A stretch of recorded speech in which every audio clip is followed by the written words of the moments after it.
तो ये तृतीय विश्व युद्ध की जो संभावनाएं बन रही है, जो चीजें हो रही हैं, वो इम्पैक्ट भी ग्रह गोचर की वजह से ही हो रहा है। तो अगर साल की पूरी बात करूं 2026 की कुंडली की, तो वो भी इसी तरफ इशारा कर रही है कि बहुत बड़ी बड़ी आपदाएं और बहुत बड़ी बड़ी इस तरह की चीजें हमें देखने को मिलेंगी पूरे साल।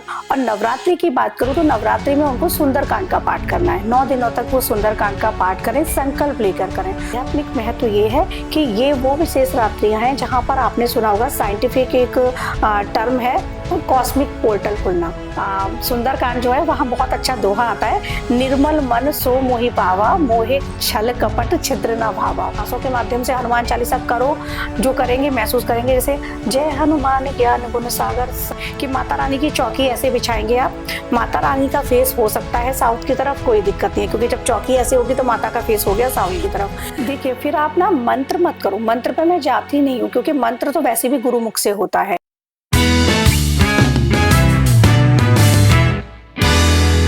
नमस्ते शिवानगी जी, कैसी हैं आप? बहुत अच्छी, राधे राधे, जय माता। राधे राधे शिवानगी जी। शुरुआत इसी तरह से करते हैं कि जैसे कि हम देख रहे हैं, जैसे 2026 की शुरुआत हुई, चंद्र ग्रहण लगा आते ही, और इसके अलावा हम देख रहे हैं कि कई देशों में जो है युद्ध छिड़ चुका है। तो किस तरह का हम देखें कि ज्योतिषी और पंचांग के हिसाब से कैसा लगता है आपको कि 2026 जाने वाला है? बिल्कुल, 2026 की जो शुरुआत हुई है तो वो कई देशों की जो कुंडली निकाली है वो कन्या लग्न की निकली है। चतुर्ग्रही योग का निर्माण हुआ है 4th हाउस में। तो ये जब निर्माण होता है तो ये स्थितियां परिस्थितियां बनती हैं जहां पर युद्ध जैसी स्थितियां बने। जो गुरु हैं और जो शनिदेव हैं, दोनों की आपस में दृष्टि का संयोग हो रहा है। इधर गुरु 8 साल के लिए अतिचारी हुए हैं, जिसमें 1 साल अभी गया है केवल। और अतिचारी होना गुरु का कभी अच्छा नहीं बताया गया। शनिदेव जो है वो धर्म की राशि में है, मीन राशि में। तो जब जब शनिदेव धर्म की राशि में आए हैं, ये सारी चीजें हुई हैं। सर्वप्रथम महाभारत का प्रथम जो विश्व युद्ध हुआ वो हुआ, महाभारत का युद्ध हुआ, द्वितीय विश्व युद्ध हुआ। तो ये तृतीय विश्व युद्ध की जो संभावनाएं बन रही है, जो चीजें हो रही हैं, वो इम्पैक्ट भी ग्रह गोचर की वजह से ही हो रहा है। तो अगर साल की पूरी बात करूं 2026 की कुंडली की, तो वो भी इसी तरफ इशारा कर रही है कि बहुत बड़ी बड़ी आपदाएं और बहुत बड़ी बड़ी इस तरह की चीजें हमें देखने को मिलेंगी। अब जैसा कि 19 मार्च से हमारे नवरात्रि स्टार्ट होंगे, और जो हमारा वैदिक पंचांग है विक्रम संवत 2083 जो शुरू होगा, तो वो रौद्र संवत्सर है। तो उसका रौद्र का नाम ही कितना भयानक हो गया। तो वहां से स्टार्टिंग जो हो रही है रौद्र संवत्सर है, और वहां पर भी ना संसद बैठती है, जैसे हमारी संसद होती है ना पार्लियामेंट, तो वहां भी ग्रहों की संसद बैठती है। तो 19 मार्च से जो संसद बैठ रही है, वहां पर जो गुरुदेव हैं वो राजा बनेंगे, जो मंगल हैं वो सेनापति बनेंगे और मंत्री बनेंगे, जो चंद्रदेव हैं वो मेघेश बनेंगे, मतलब वर्षा कराने वाले। जो शनिदेव हैं वो रसेस बनेंगे, मतलब फल कैसे रहेंगे, फ्रूट्स हैं या वेजिटेबल है हमारी, वो कैसी रहेगी, खेती कैसी रहेगी, ये सारी चीजें हम वहां से देखेंगे। तो अगर इस संसद की मैं बात करूं तो ये संसद भी इस तरह की बैठी हुई है कि 2026 को लूं या हम 2083 को लें विक्रम संवत, स्थितियां ठीक नहीं है। मंगल और राहु का भी अंगारक योग चल रहा है। तो उसी अंगारक योग में जो अभी अटैक हुए हैं अमेरिका की तरफ से, और जो अटैक अभी वापस ईरान की तरफ से चल रहे हैं, चीजें इजराइल का जो चल रहा है, वो सब कुछ अभी और बढ़ेगा 2 अप्रैल तक। ये स्थितियां बहुत बदतर होंगी। और अगर बात करूं युद्ध की, तो युद्ध तो होना तय है। अच्छा। क्योंकि पंचांग में लिखा हुआ है विश्व शांति न्यूनता, मतलब विश्व की जो शांति होगी वो बिल्कुल न्यून हो जाएगी। भू विवाद भू कर्जना, इस तरीके से पंचांग में लिखा है। निर्णय सागर पंचांग कोई भी पढ़ सकता है, पंचांग में लिखा हुआ है कि भू विवाद, भूमि पर विवाद होंगे। जो भारत पाकिस्तान की स्थितियां हैं वो भी इस साल वापस से, जैसे लास्ट ईयर मैंने 2 बार बताया, 2 बार अटैक हुआ, अब भी स्थितियां वैसी बन रही हैं कि वापस से अटैक होने की पूरी पूरी संभावनाएं हैं। ऑपरेशन सिंदूर जैसी चीजें वापस हमें देखने को मिलेंगी। तो हम ये कह सकते हैं कि मतलब थर्ड वर्ल्ड वॉर हम देखेंगे। हाँ, 2026 वो साल है जहां से शुरुआत होगी, जाएगा तो ये 2029 तक चीजें। अच्छा। लेकिन 2026 वो साल है जहां शुरुआत हो चुकी होगा, खत्म होगा। जैसे हुआ छोटे छोटे स्तर के युद्ध हुए, 2 देश शामिल हुए, फिर वो समाप्त हुआ, फिर 3 देश शामिल हुए, समाप्त हुआ। लेकिन 2029 वो समय होगा जब सारे देश सम्मिलित होकर ये युद्ध होगा। और उसमें एक चीज और प्रेडिक्ट कर रही हूँ, भारत के चार्ट को देखते हुए, भारत की मंगल की महादशा चल रही है। विश्व विजेता भारत बनेगा, महाशक्ति बनकर भारत उभरेगा, जो आज अमेरिका महाशक्ति है। अच्छा। ये चीजें भी पॉजिटिव, जितना मैं आकलन कर पाई हूँ वो इस तरफ इशारा कर रहे हैं। पूरा पूरा। और 2026 में ना सावधान रहने की तो बहुत जरूरत है, क्योंकि स्थितियां ग्रहों की ठीक नहीं है। जैसे आपने बात करा चंद्र ग्रहण, तो उससे पहले 15 दिन पहले सूर्य ग्रहण हुआ। सूर्य ग्रहण धनिष्ठा नक्षत्र में हुआ और मंगलवार के दिन हुआ, तो मंगल का पूरा पूरा प्रभाव। इधर मंगल और राहु का अंगारक योग बना है, राहु अपने ही नक्षत्र सतविषा में है, तो और ज्यादा प्रभावशाली हो गया। इधर अभी शनिदेव भी अस्त होंगे, इधर शनि और मंगल की युति बनेगी 2 अप्रैल को। तो बहुत सारे ग्रहों के संयोग की वजह से हो रहा है। और कोई भी एस्ट्रोलॉजर हो, ग्रहों के आधार पर ही वो भविष्यवाणियां करते हैं, ग्रहों के आधार पर ही हमें सचेत कर रहे हैं। तो ये वो समय पीरियड है जब आप सतर्क रह सकते हैं, अपने आप को सुरक्षित कर सकते हैं। बहुत सारे सोने चांदी के रेट और ये सब निकाले जाते हैं, ये सब कुछ हमारे जो ग्रह नक्षत्र है ना, उन्हीं के आधार पे हम निकालेंगे। चंद्रमा के जो मैंने बताया मेघेश है, इस साल बारिश बहुत ज्यादा होगी। जैसे लास्ट ईयर हुआ कि धराली पूरा विनाश हो गया धराली का। 12 जुलाई से 27 अगस्त तक का टाइम पीरियड है। उस टाइम पीरियड में आप देखेंगे कि महा आपदा आएगी, सुनामी जैसी स्थितियां बनेगी। भारत में केरला या भारत में साउथ का कोई भी एरिया हो सकता है, वो हो सकता है। विश्व की बात करूं तो पश्चिमी देशों में ऑस्ट्रेलिया, कैलिफोर्निया, ये वो देश हो सकते हैं जहां सुनामी बहुत तीव्र गति से आ सकती है और बहुत बड़ा विनाश हो सकता है। तो ये क्यों हो रहा है? क्योंकि वहां पर भी गुरु की, शनि के पुख्य नक्षत्र में गुरु, चंद्रमा और सूर्य, इन तीनों की युति बन रही है। तो ये स्थितियां बनेंगी। तो 2026 आसान तो रहने वाला नहीं है। हमें मेंटली प्रिपेयर होना पड़ेगा। इसीलिए मैं कहती हूँ कि हमको अपने थोड़ा सा स्पिरिचुअल होना चाहिए, ताकि हम मेंटली इतने स्ट्रांग हो जाएं कि कोई भी सिचुएशन सामने आ रही है हम उसको हैंडल कर सकें। तो आपने कहा कि ये कोई राजनीतिक खेल नहीं है, ये ग्रहों की चाल है। बिल्कुल बिल्कुल। तो आपने यहाँ बात की कि शनि अस्त होने वाले हैं कुछ राशियों में, यानी कि हम ये समझे कि शनि की जो मतलब जो इसका इफेक्ट है वो कुछ राशियों में कम हो जाएगा। तो ऐसी कौन कौन सी राशियां हैं जिसमें शनि अस्त होने वाले हैं और उसका क्या प्रभाव पड़ेगा? अगर मैं कहूँ जैसे 7.5 जिन पर चल रही है, जिनकी ढैया चल रही है, उनको थोड़ी राहत मिल जाएगी शनिदेव के अस्त होने से। वैसे तो 7.5 में इंसान ऊपर भी जाता है, फर्श से अर्श पर भी जाता है, अगर उसके कर्म अच्छे हैं। कर्मों के अनुसार शनिदेव फल देते हैं, लेकिन पास्ट लाइफ के कर्म कई बार खराब होते हैं, इस लाइफ के अच्छे हैं, तब भी भुगतने तो आपको हैं। तो शनिदेव की जो 7.5 है वो मेष पर चल रही है, मीन पर चल रही है और कुंभ राशि। अच्छा, एक बात और पूछना चाहूंगी यहाँ पे शिवांगी, ये जो आप राशियों की बात कर रही हैं, ये लग्न से बात कर रही हैं आप? लग्न चंद्र राशि से एक सूर्य राशि होती है, एक चंद्र राशि होती है, तीसरी राशि हमारी होती है जो हमारे बोलते हुए नाम होते हैं। तो चंद्र राशि है वो नक्षत्र के आधार पर जो हमको नाम मिला, हमारे जन्म के समय जो नक्षत्र है और जो नाम हमें मिला, तो उसके अनुसार ही देखना चाहिए।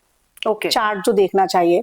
तो ये उन राशियों की बात कर रही हूँ। तो मीन राशि के जातकों के लिए, मेष राशि के जातकों के लिए, कुंभ राशि के जातकों के लिए और वृश्चिक और धनु जहां ढैया चल रही है, उन राशि के जातकों के लिए अभी बहुत आराम से रहने वाला समय आ जाएगा। लगभग 1 महीने का जब शनिदेव अस्त रहेंगे, उस टाइम पीरियड में इनको थोड़ा सा, जैसे करियर में बहुत उथल पुथल चल रहा था या फैमिली में बहुत उथल पुथल चल रही थी, तो चीजें सामान्य होना शुरू हो जाएंगी। और वैसे उनके लिए एक जनरल गाइडेंस ये है कि सेवा करो, जितनी कर सकते हो। शनिदेव सेवा मांगते हैं। जी बिल्कुल। और किन राशियों को थोड़ा सा अब जो है अलर्ट मोड पर आ जाना चाहिए? हाँ, अलर्ट मोड की बात करूं तो यहाँ पर तुला राशि होगी, वो मिथुन राशि होगी और कन्या राशि, इनको थोड़ा सा अलर्ट रहने की जरूरत है।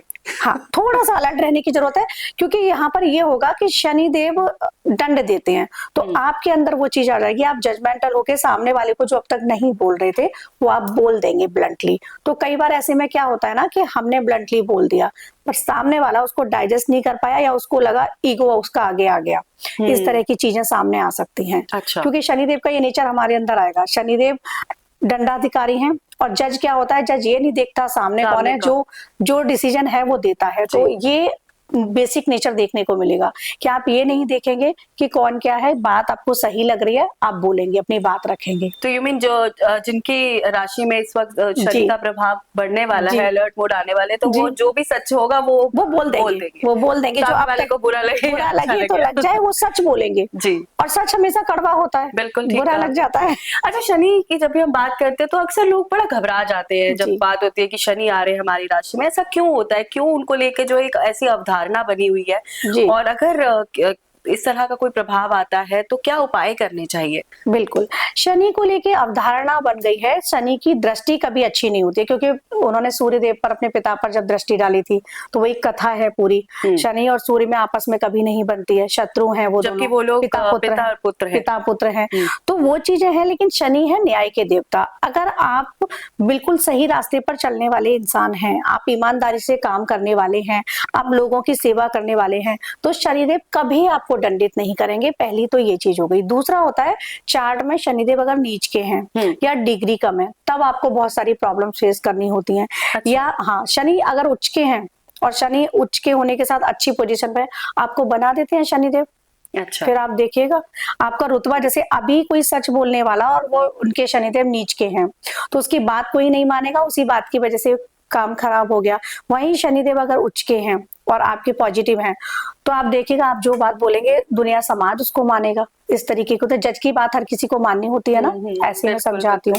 तो ये है। अभी यहाँ पर रेमेडीज की अगर मैं बात करूं, तो मैं पर्सनली ये सजेस्ट करती हूँ, या तो शनिदेव का मंत्र होता है, आप उसका जाप करो, अगर आपकी संस्कृत अच्छी है तो। अच्छा। क्योंकि उच्चारण गलत नहीं होनी चाहिए।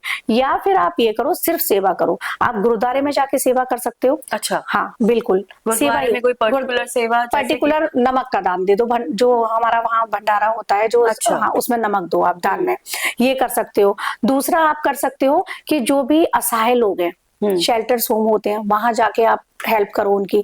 या रोड साइड भी कितने सारे लोग होते हैं कि उनको सोने के लिए बिस्तर नहीं है या खाने के लिए नहीं है, तो आप शनिवार, अब जैसे डेली आपकी पॉकेट अलाउ नहीं कर रही कि उसको डेली आप भोजन करा पाओ, एवरी सैटरडे उसको एक टाइम का खाना खिलाना स्टार्ट कर दो।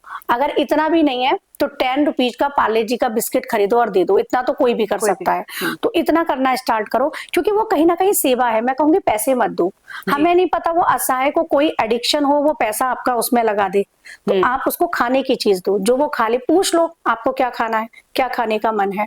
और वैसे ये है कि आप उसको इमरती खिला दो, घर से बना के सरसों के तेल में तल के, उड़द की दाल का जो बड़ा होता है वो तल के ले जाओ, ये रेमेडीज के तौर पर है। अच्छा। अब वो ले जाओ, और उसे दही बड़ा जो हम बनाते हैं, और तो वो खुद घर पे ना बनाया जाए तो क्या बाहर से बाहर से ले सकते हैं, लेकिन वो फिर रिफाइंड में है, किसमें पता नहीं। अच्छा। सरसों के तेल में बनना जरूरी है। अगर कोई हलवाई आपका जानकार है, तो आप उसको बोल दो कि मस्टर्ड ऑयल में ही चाहिए मुझको, तो बनवा के दे सकते हो। तो जैसे कि हमने देखा कि चीजें बदल रही हैं और नवरात्रे आने वाले हैं, तो हम सभी उम्मीद करते हैं कि माता रानी की कृपा हम सभी पर बरसे और सब चीजें कुछ बेहतर हों। तो अगर हम नवरात्रि की बात करें तो उसका आध्यात्मिक किस तरह का महत्व हम देखते हैं? नवरात्रि, तो यहाँ से हम स्टार्ट होते हैं इन्हीं के नाम से। ये 9 वो विशेष रात्रियां होती हैं जहाँ माँ की आराधना की जाती है। आम जनमानस जो होते हैं तो नवरात्रि में दिन में पूजा अर्चना करते हैं, लेकिन विशेष महत्व जो होता है वो नवरात्रि, रात्रियों में पूजा का होता है। लेकिन यहाँ एक चीज और बताती हूँ, रात्रि में पूजा वही करते हैं जो साधक होते हैं गुरु शिष्य परंपरा से। अच्छा, जैसे गुरु मंत्र ले रखे होते हैं गुरु शिष्य परंपरा से, या किसी के गुरु की गाइडेंस में। अब विशेष रात्रियां हैं, आध्यात्मिक महत्व ये है कि ये वो विशेष रात्रियां हैं जहां पर आपने सुना होगा, साइंटिफिक एक टर्म है कॉस्मिक पोर्टल खुलना, इस तरह के वर्ड आपने सुने होंगे। ब्रह्मांड के जो गुप्त द्वार होते हैं, मैं अपनी ही भाषा में बात करती हूँ, तो ये वो नवरात्रि वो समय है जब ब्रह्मांड के गुप्त द्वार खुलते हैं। आपकी जो ऊर्जा है वो उस माँ की जो परम चेतना है, आपकी जो परम चेतना है वो माँ की ऊर्जा के साथ मिल जाती है। अगर आप बैठे हैं ना यहाँ पर, हम यहाँ पर भी बैठे हैं, और अगर 5 मिनट 10 मिनट ध्यान में चले गए, मैं ध्यान विधि समयाचार विधि पे ज्यादा बात करती हूँ, तो आप अपनी ऊर्जा को माँ की ऊर्जा के साथ कनेक्ट कर सकते हैं। कोई भी कर सकता है, कोई भी कर सकता है। सात्विक होना चाहिए, मन में किसी के लिए द्वेष नहीं होना चाहिए, ये कुछ शर्तें हैं। किसी के लिए द्वेष मत रखो, निर्मल हो जाओ। जैसे रामचरितमानस में सुंदरकांड जो है, वहां बहुत अच्छा दोहा आता है, निर्मल मन सो मोहि पावा, मोहे छल कपट छिद्र न भावा। तो अगर आप निर्मल मन से ईश्वर को साध रहे हैं, और किसी के लिए कुछ मत रखो, साक्षी भाव में आ जाओ, आपको महसूस होगी बाकी ऊर्जा। तो ये वो समय है, 9 दिन वो समय है जब हम कहते हैं ना, एक अगर स्वार्थी रूप में भी बोलूं, सब स्वार्थी रूप में ही माँ से मांगते हैं कि मुझे ये दे दो, मुझे ये दे दो, लेकिन मैं सबसे कहना चाहती हूँ सिर्फ कृपा मांग लो माँ की। अगर कृपा मांग ली ना और उन्होंने हाथ रख दिया तो कुछ मांगने की जरूरत ही नहीं पड़ेगी। माँ की कृपा मांगो, क्योंकि आपकी माँ और मेरी माँ क्या क्या हमें नहीं देते हैं सब, और हमारे बिन बोले उन्होंने दिया। तो हर माँ अपने बच्चे को बिन बोले ही देती है, सिर्फ माँ का प्यार मांगो, माँ का आशीष मांगो। बिल्कुल। तो ये वो समय है कि जब सही तरीके से सही प्रोसेस में आपने 9 दिन माँ की पूजा, आराधना, तपस्या, सब अलग अलग है, समझा दूंगी, आपने कर ली साधना, तो आपको सब कुछ प्राप्त होगा। बिल्कुल। तो हम देखते हैं कि साल में 4 तरह की नवरात्रि आती हैं, जी। 2 गुप्त होती हैं और 2 जो हम सेलिब्रेट करते हैं। इस साल की जो नवरात्रि है, चैत्र नवरात्रि, इसमें क्या कुछ अलग है? इसमें क्या हम कुछ इसमें बदलाव देखेंगे? किस तरह का इफ़ेक्ट होने वाला है इस नवरात्रि जी, का? अब जैसा आपने अभी मेरे से अभी थोड़ी देर पहले हमारी बात चल रही थी ग्रह नक्षत्रों की, संयोगों की, जी। तो ये जो नवरात्रि है, एक तो चैत्र नवरात्रि से हर साल ही वो संसद बैठती है ग्रहों की, जी। मैंने बताया। इस साल क्या हो रहा है, माता रानी आ रही है पालकी पर। अच्छा। जैसे दिन, किस दिन माँ का नवरात्र शुरू हो रहा है, अगर गुरुवार को और शुक्रवार को नवरात्रि स्टार्ट होते हैं तो पालकी पर माता रानी आती हैं। अच्छा। माता रानी पालकी पर आती हैं, घोड़े पर आती हैं, नाव पर आती हैं, हाथी पर आती हैं, इस तरीके से होती है इनकी सवारी। तो इस बार आ रही है पालकी पर। तो गुरु क्या है, इस टाइम अतिचारी चल रहे हैं। तो अभी देश दुनिया पर ये नवरात्रि का असर भी अगर ग्रह नक्षत्रों पर जाऊं तो अच्छा नहीं जाएगा। पालकी अच्छा। पर आने का जो माँ का कारण है वो यही है कि सत्ता उलट पलट होगी, राष्ट्रों में जो हो रहा है अभी विश्व में वो अशांति और फैलेगी। 6 महीने तक ये चीजें चलेंगी ही चलेंगी। तो अगर मैं इस तरीके से बात करूं इन नवरात्रि का इम्पैक्ट, तो वो भी रहने वाला है। महामारी का संकेत भी होता है। अच्छा। महामारी कोई आ जाए, और इधर शनि और मंगल की जो युति बन रही है ना, मैंने आपको बताया 2 अप्रैल से, तो वो भी वायरस की तरफ ही इशारा करती है। तो यू मीन कोविड जैसी सिचुएशन हाँ, दोबारा हम देख सकते हैं इस तरह कुछ की देखिए भारत बहुत प्रिपेयर हो चुका है कोविड के बाद, लेकिन हाँ उस तरह के वायरस कोई आ सकता है और वायरस अटैक भी हो सकता है। तो ये जो आपने बताया, ये जो माता रानी के वाहन आने की वजह जी। से जो हम देख रहे हैं जी। देश दुनिया में इस तरह के संकेत बनने जी वाले जी हैं। बनने वाले हैं, लेकिन हम अगर माँ की साधना कर लेंगे, हाँ। माँ की पूजा कर लेंगे, अपने प्रोटेक्शन ले लेंगे तो हम बच जाएंगे। किस तरह के प्रोटेक्शन हम ले अब सकते हैं? प्रोटेक्शन ये हो सकता है कि माता रानी के 9 दिनों में देवी कवचम है, दुर्गा सप्तशती में, तो देवी कवचम का आप पाठ कर सकते हैं। आप जैसे अभी हम ये कॉफी पी रहे हैं, इस तरीके से जल रख लीजिएगा अपने सामने, अच्छा। लोटे में, ग्लास में, किसी में भी रख सकते हैं, जल रखिएगा, देवी कवच का पाठ कीजिएगा और उस अभिमंत्रित हो गया फिर वो जल आपका। आपको किसी से जल लेने की जरूरत नहीं है, अभिमंत्रित खुद अभिमंत्रित करो, इस तरीके से अभिमंत्रित करो और जल को बैठे बैठे वहीं ग्रहण कर लो। अच्छा। तो प्रोटेक्ट हो गए आप। देवी कवच में लिखा हुआ है कि जो देवी हैं उसमें ना सभी ने अपनी अपनी शक्तियां दी है माँ को लड़ने के लिए। जैसे जो सप्त मातृकाएं जिनको बोला गया है, भगवान विष्णु ने दी हैं, कार्तिकेय जी जो है उन्होंने दी है, सबने शक्तियां दी और माँ को अष्टमात्रका फिर 8वीं जो हुई वो चंडी देवी हुई। तो इसमें सब हैं, देवी आपके आगे से रक्षा करें, जैसे जया देवी मेरे आगे से करें, विजया पीछे से करें, ललिता देवी मेरे हृदय की करें, वारुणी देवी, इस तरीके से इसमें दिया हुआ है हमारे दांतों की, हमारे डाढ़ों की, हमारे स्किन की जो लेयर है सबकी रक्षा करती है देवी। और 10 दिशाओं में, मतलब घर का वास्तु भी इससे ठीक हो सकता है। अच्छा। देवी कवच से 10 दिशाओं को उसमें प्रोटेक्ट किया गया है। जैसे ऐन्द्री देवी ईशान कोण की करें ना, पूर्व दिशा की रक्षा करें, ईशान कोण की करें, इस तरह से है। वाराही तो चामुंडा देवी 10 दिशाओं की शब पर आरूढ़ होकर, उसमें लिखा हुआ है। और इसी में लिखा है, 2 लोग पढ़ेंगे उसमें स्पष्ट लिखा है कि मकरी चेचक कोढ़, मतलब चेचक हो गई चिकन पॉक्स, मकरी हो गई जो आपने देखा होगा वो डिसीज होती है हर्पीज, उसको बोला गया है। और कोढ़ मतलब जो जिनको प्रॉब्लम होती है स्किन की, है ना, हाँ, तो वो सारी प्रॉब्लम भी इससे दूर होती हैं। असाध्य रोग, बहुत सारे लोग कहते हैं कि ब्लैक मैजिक और इस तरह की चीजें हम पर हो गई हैं या कोई एंटिटीज आ गई है, तो उसमें लिखा हुआ है कूष्मांड भैरव, ब्रह्म राक्षस, ये नाम लिखे हुए हैं उसमें। अच्छा। ये सब भी इसको धारण, अगर कवच आपने कर लिया, धारण का मतलब है आपने कवच का पाठ कर लिया, उसको अपने हृदय में धारण कर लिया, तो ये सब आपसे दूर भाग जाते हैं। अच्छा शिवांशी जी, एक चीज और होती है कि कहते हैं कि अगर आपको मंत्र का सही उच्चारण अगर आप नहीं कर सकते हैं, नहीं कर पाते हैं, तो उसका फल तो नहीं लगता शायद, लेकिन उसका कोई एडवर्स इफेक्ट हो सकता है आपके ऊपर। देखिए फिर आप ना मंत्र मत करो, मंत्र पे मैं जाती नहीं हूँ, क्योंकि मंत्र तो वैसे भी गुरु मुख से होता है। किसी गुरु की गाइडेंस में आप लीजिएगा, वो प्रोनाउंस करेगा, वो अर्थ बताएगा, तब आप करो। लेकिन ये स्तोत्र है, और ये भी अगर संस्कृत में नहीं कर पा रहे हैं तो लैंग्वेज इज अ मीडियम, है ना, कम्युनिकेशन का मीडियम ही तो है। आप मत करो संस्कृत में, आप उसमें हिंदी दिया हुआ है, हिंदी में पढ़ो। ओके। ईश्वर तो आपके भाव को समझ रहा है। अच्छा, क्या सुनने का भी उतना ही इफेक्ट पड़ता हाँ, है कि बिल्कुल अगर आप पड़ता है। नहीं पढ़ पा रहे हैं बिल्कुल। तो क्या कानों में लगा के उसको म्यूजिक की तरह अगर आप सुनते पूरा यूनिवर्स फ्रीक्वेंसी और वाइब्रेशन पे है, बिल्कुल पड़ता है। उसकी फ्रीक्वेंसी को अपनी फ्रीक्वेंसी से मैच करो। लेकिन फिर सुनने का मतलब है कि यहाँ और मैं अगर आप बैठे हैं तो 5 या 10 मिनट जितना वो चल रहा है, फिर वो सिर्फ वही सुन रहे हैं, हम कुछ और नहीं सुन दुनिया रहे के हैं। शोर से दूर। दुनिया के शोर से दूर आप सुनो।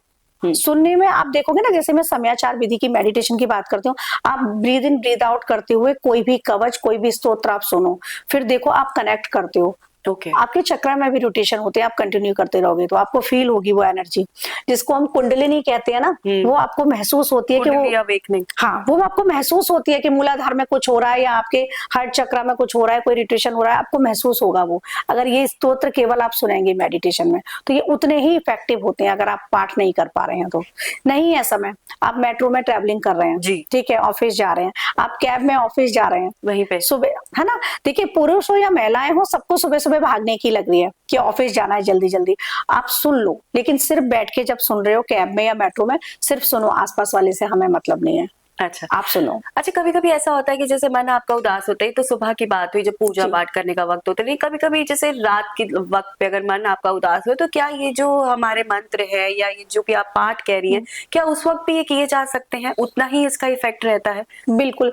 रात्रि का समय जो है ना, विशेषकर साधकों के लिए बताया गया है। साधकों के लिए दिन की पूजा ही नहीं बताई है। सपोज मैं हूँ, श्री विद्या साधक में हूँ, तो मैं, काल होता है निष्ठा काल 11 बजे के बाद, मैं घर का सारा काम करके बच्चों को सुला के, और नहीं भी सोते हैं तो फिर उनको फोन देके, जो कि गलत है, मैं उस टाइम बैठ के अपनी 30 मिनट 35 मिनट जितना मेरा टाइम है, मैं नहीं कह रही 4 घंटे करती हूँ, जितना मुझे लग रहा है कर सकती हूँ, उस टाइम बैठ के करती हूँ। तो गुरु शिष्य परंपरा से होती है ये अच्छा। साधना जो होती है, तो आप बैठ के रात्रि में कर सकते हैं। लेकिन आप किसी गुरु शिष्य परंपरा में नहीं है, नॉर्मल गृहस्थ हैं, हाँ। आप उस टाइम पर जो भी आपको पसंद है, स्तोत्र या पाठ आप कर सकते हैं, आप सुन सकते हैं। अच्छा। जैसे ललिता सहस्त्रनाम मैं सबके लिए सजेस्ट करती हूँ, माँ ललिता का। ललिता सहस्त्र। ये, इसमें अल्फा बीटा गामा थीटा सबकी रेंज अलग है, लेकिन ये सबकी रेंज को हाई करता है। थीटा सबसे डाउन होती है, वो भी ब्रेन की बढ़ाता है ये, और इस पे ना रिसर्च हो चुकी है। और ललिता सहस्त्रनाम कई लोगों को मैंने कराया है, रतिका जी, ये कई लोगों को कराया है, और आप बिलीव नहीं करोगी, उनकी ना एंजाइटी की, डिप्रेशन की मेडिसिन तक खत्म हो गई है। अच्छा। सुनते सुनते। ओके। तो ये इतना इफेक्टिव है, और मैं कहूंगी सबको सुनना चाहिए, ये लाइफ ट्रांसफॉर्म करता है। मेरी की है, मैं खुद की बताऊं, ललिता सहस्त्रनाम ने, अब तो मैं पढ़ती हूँ, स्टार्टिंग में मैं सिर्फ सुनती थी। तो बहुत इफेक्टिव है ये। चलिए वापस आते हैं नवरात्रों पे और खट स्थापना की बात करते हैं, कलश स्थापना की, जो एक बहुत इंपॉर्टेंट चीज होती है नवरात्रि की जब हम शुरुआत करते हैं।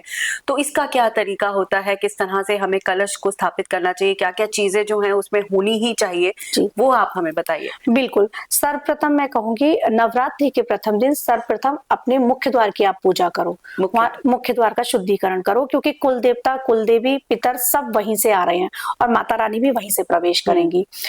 तो उसका शुद्धिकरण करो गाय के गोबर से और गौमूत्र से और गंगा जल से, मुख्य द्वार का छिड़काव करो। जो गाय के गोबर ना मिले तो क्या करें? अगर ना मिले तो पीली मिट्टी आपके गमले में हो सकती है, अच्छा, उसको ले लो, पीली मिट्टी को, पीली मिट्टी से। और आपने क्या करना है, जैसे पहले घर पुराने टाइम में, मतलब मेरा नहीं था पर मैंने गांव में देखे हैं, गोबर से होते थे, हाँ, लीपे जाते थे, गाय घर में पाली जाती थी, गौमूत्र होता था। ये सब क्या है, ये बैक्टीरिया को भी दूर करती हैं ये सारी चीजें, और जितनी भी एंटिटी जो आजकल ये होता है, ये आ गए और ये सबको दूर भगा देते हैं, अगर कहीं से कैसे भी कोई कुछ ऐसा प्रभाव भी है तो। अच्छा। तो घर को शुद्ध कर लो, मुख्य द्वार पे छिड़काव करो। उसके बाद आपके पास गोबर नहीं है तो आप, वैसे गौशाला से कोई भी ले सकता है, लेकिन नहीं है तो आप पीली मिट्टी से मुख्य द्वार पर। फिर ना मुख्य द्वार पर आपको स्वास्तिक बनाना है। अब स्वास्तिक कई बार ना लोग गलत बनाते हैं, मैं आपके लिए बताती हूँ वो क्या करेंगे। स्वास्तिक बनाते में इस तरीके से ज्यादातर लोग प्लस बनाते हैं, ये बनाया उन्होंने प्लस, और ये इस तरीके से उन्होंने स्वास्तिक को बना दिया, ठीक है। पर ये स्वास्तिक का सही प्रोसेस नहीं है। सही प्रोसेस है, अब यहाँ राइट से स्टार्ट करेंगे, ये, अच्छा, सी, ये, हाँ, और फिर यहाँ से स्टार्ट हुए। अब ये क्या हुआ कि कट नहीं होगा, ओके, ये स्वास्तिक में पूरा वास्तु होता है, गणपति जी होते हैं। ये हमने जो निकाले ना, ये वास्तु के कोण हो गए, ये हमारी दिशाएं हो गई, ये पूरा वास्तु में है। फिर ये भी स्वास्तिक में बनाए जाते हैं। अब यहाँ पर हम ये लाइन भी करेंगे ओके। दोनों साइड। बहुत सारे लोग करते हैं, नहीं करते हैं, लेकिन ये शुभ लाभ और रिद्धि सिद्धि के लिए है। अब यहाँ पर अगर आप चाहते हैं कि पंच महाभूत भी आपके घर पर रक्षा करें, तो यहाँ 1 2 3 4 5 इस तरीके से डॉट भी बना दो 5। ये पंच महाभूत और पंच तत्वों का प्रतीक होगा ये भी अपने मुख्य द्वार पर जब स्वास्तिक बना रहे हो तो ये बनाओ।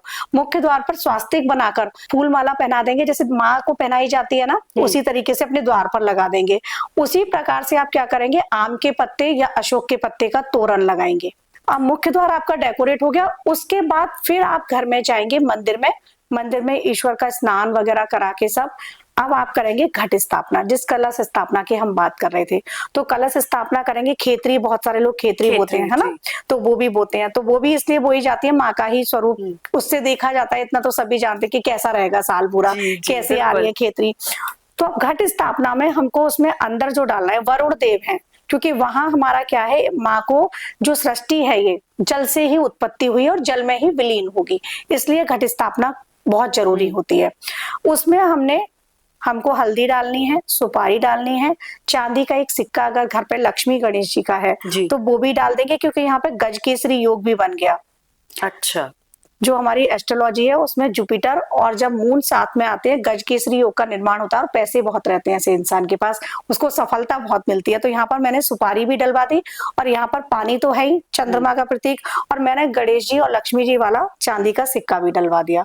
तो ये चीज हो गई, ये इसमें आप डाल देंगे। उसके ऊपर रखा जाता है कलश। ठीक है, कलश अब हमारा रखा हुआ है और उसके ऊपर नारियल को ना चुन्नी में लपेट के बहुत सारे लोग रखते हैं। अगर किसी को चुन्नी नहीं मिल रही है तो कलावा भी वस्त्र के रूप में लपेट सकते हैं 11 टाइम। अब नारियल का, या तो नारियल सीधा रखा जाएगा ऊर्ध्वमुखी आकाश तत्व की तरफ, या फिर इस तरीके से रखो कि आपकी तरफ हो, कि माँ की कृपा आपकी तरफ रहे। दो तरफ नारियल, या तो आप सीधा रखेंगे इस तरीके से आकाश की ओर, ठीक है, ऊर्जा सीधी माँ की आकाश से वहां से आ रही है, या फिर आप रखेंगे अपनी तरफ, क्योंकि आपकी जिस तरफ हम बैठ के पूजा कर रहे हैं उस तरफ उसका मुख होना चाहिए। अच्छा। और एक चीज और ध्यान रखें कि मंदिर आपका ईशान में होगा, लेकिन माता रानी की स्थापना इस तरीके से करो, आप मंदिर से बाहर चौकी जो लगा रहे हो कि वो उत्तर दिशा में हो जब आप पूजा करो। सपोज ये उत्तर दिशा है तो आप ऐसे बैठे, आपकी पीठ साउथ की तरफ हो। अच्छा। और फेस आपका नॉर्थ की तरफ, क्योंकि माँ आदिशक्ति की जो ऊर्जा है वो उत्तर की तरफ है, तो आपको पूरा प्रभाव और पूरा फल मिलता है पूजा का। मुख का भी बहुत इसमें मायने रखते हैं, क्योंकि शिवजी ने पंचमुखी, शिवजी हैं, पंचमुखी ही माता है कामाख्या जो है। तो इसमें किस मुख होकर आप पूजा कर रहे हैं। पश्चिम मुख होकर बैठते हैं ना, तो आयुर्वेद का ज्ञान दिया है। आप पश्चिम मुख होकर अगर पूजा कर रहे हैं तो आपको रोग से तो शांति मिलेगी, लेकिन और मनोकामना शायद पूरी ना हो। उत्तर मुख होकर उन्होंने सारे ज्ञान दिए माँ को। अच्छा। इस तरीके का। दक्षिण मुख होकर उन्होंने और चीजें बताई हैं, मारण, मोहन, इस तरह की चीजें। जो मारण है, मारण में मरना वाला मारण नहीं है, वो गलत तरीके से लोगों को समझा दिया है। मतलब अपनी सारी जो हमारी काम, क्रोध, ये जो हमारे विकार हैं उनका मारण करना। तो इन शॉर्ट आपको अपना फेस रखना है उत्तर दिशा की तरफ। अच्छा। ये ध्यान रखना है कि माता रानी की चौकी ऐसे बिछाएंगे आप। माता रानी का फेस हो सकता है साउथ की तरफ, कोई दिक्कत नहीं है, क्योंकि जब चौकी ऐसे होगी तो माता का फेस हो गया साउथ की तरफ, लेकिन आपका फेस होना चाहिए उत्तर की तरफ। अच्छा। इस प्रकार से घट स्थापना और चौकी होगी। चौकी पर जैसे आप रखेंगे, सप्त मातृकाएं बनाएंगे, षोडश मातृकाएं बनाएंगे, नवग्रह बनाएंगे। पंडित जी नहीं मिल रहे हैं तो आप स्वयं भी बना सकते हैं। यूट्यूब पर आप प्ले कर दो और आप बनाना स्टार्ट कर दो। सप्त मातृकाएं बनेंगी, अष्ट मातृकाएं बनेंगी, गणेश गौरी बनेंगे और नवग्रह बनेंगे। फिर माता रानी, अखंड दीपक, इस तरीके से वो लगेंगे। या स्पेसिफिक आप किसी माँ की साधना में है, माँ के बहुत सारे रूप हैं, किसी 10 महाविद्या की साधना में है, तो फिर वो भी वहां पर विराजमान होंगी। इस प्रकार से चौकी स्थापित होगी। पहले ही दिन आप संकल्प लेंगे कि 9 दिन के व्रत कर रहे हैं तो लेंगे, नहीं कर रहे हैं तो लेंगे, कोई पूजा विशेष कर रहे हैं तो संकल्प लेंगे। संकल्प में बताएंगे, संकल्प में जैसे चैत्र मास है, शुक्ल पक्ष है, प्रतिपदा तिथि है, ये सब बताएंगे। सूर्य उत्तरायण है, ये बताएंगे। विक्रम संवत राशि आ चुका है, ये बताएंगे। सपोज आप दिल्ली में कर रही हैं, पटेल नगर में, या मैं गाजियाबाद राजनगर एक्सटेंशन में कर रही हूँ, वो बताऊंगी। मैं मेरा फ्लैट नंबर बताऊंगी कि B810 यूनिनव हाइट्स, पूरा उसमें बताना होता है। कि हम कहाँ बैठ के वो पूजा कर रहे हैं। अच्छा, अगर एक आम इंसान को इतनी नॉलेज ना हो और हाँ। वो इतना कुछ ना कर सके, तो क्या एक सरल उपाय है जिससे हम पूजा कर सकते हैं? नहीं, ये जैसे मैं बता रही हूँ ना, ये सारी चीजें सबको पता है अच्छा। कि चैत्र मास आ रहा है, ये सबको पता है, नवरात्रि आ रही है, इतना सब बोल सकते हैं, सूर्य उत्तरायण दक्षरायण भी पता होते हैं, लेकिन नहीं पता है तो मत बोलिएगा। लेकिन अपना एड्रेस पता है, हाँ। अपनी सिटी पता है, ये सब आप बोल सकते हैं। अपने गोत्र पता है सबको कि मेरा गोत्र क्या है। सपोज नहीं पता है गोत्र, हाँ। है ना, जी, सपोज, जी। तो फिर अपना सरनेम बोल दो, अपना अच्छा। नाम, हस्बैंड का नाम, या पुरुष कर रहे हैं तो अपने माता पिता का नाम, ये फिर उसमें बताना जरूरी होता है कि हम कौन है जो पूजा कर रहे हैं। मैं तो एक आत्मा है, आत्मा तो स्वतंत्र है। अब जो पूजा कर रहे हैं, जिस बायोलॉजिकल फैमिली में हम हैं, तो वो बताना सारी चीजें जरूरी हो जाती हैं। अच्छा, ये जो कई पूजा बार की आपने बात की है, ये जो घर जी। स्थापना की, ये एक मतलब घर का, परिवार का कौन सदस्य है जिसे करना चाहिए, या कोई भी कर सकता है? वैसे कोई भी कर सकता है, लेकिन घर की अगर स्त्री करे तो ज्यादा अच्छा है, क्योंकि वो देवता स्वरूप है। ओके। स्त्री जो होती है, हमने मनुस्मृति की जो पढ़ी है, नारी की जहाँ पूजा होती है वहां देवता निवास करते हैं। तो बेसिकली ज्यादातर लोग सोचते हैं देवता ये शिव जी, रुद्र, विष्णु और ब्रह्मा विष्णु रुद्र, ये हो गए। लेकिन देवता है वहां पर महालक्ष्मी, महासरस्वती और महाकाली। दुर्गा सप्तशती में तीनों देवता हैं। अब ऐसे ही जब हम तंत्र में जाते हैं ना, तो महात्रिपुर सुंदरी देवता, माँ बगलामुखी देवता, ये देवता स्त्री ही है। तो स्त्री की प्रधानता है। जिस घर में स्त्री को सम्मान नहीं है, तो वहां वैसे वो घर तरक्की कभी नहीं कर सकता। बिल्कुल। तो स्त्री से ही पूजा करवाओ।